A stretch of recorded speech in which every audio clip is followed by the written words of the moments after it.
रायगडमध्ये राष्ट्रवादी आणि भाजपामध्ये वाद। रोहा नगरपालिका निवडणुकीत पैसे वाटपावरून राष्ट्रवादीच्या कार्यकर्त्यांनी भाजपाच्या कार्यकर्त्यांना कानाखाली मारल्याच्या रागातून वाद। महाडनंतर रोहामध्ये देखील तणावपूर्ण वातावरण। महाडमधील वादानंतर रोहा शहरात भारतीय जनता पक्ष आणि राष्ट्रवादी यांच्यामध्ये राडा झाला।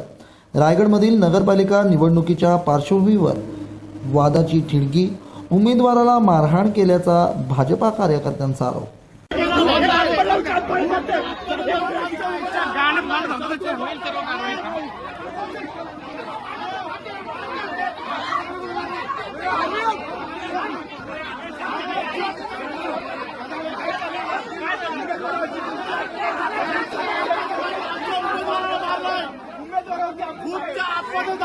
उमेदवाराला मारलाय।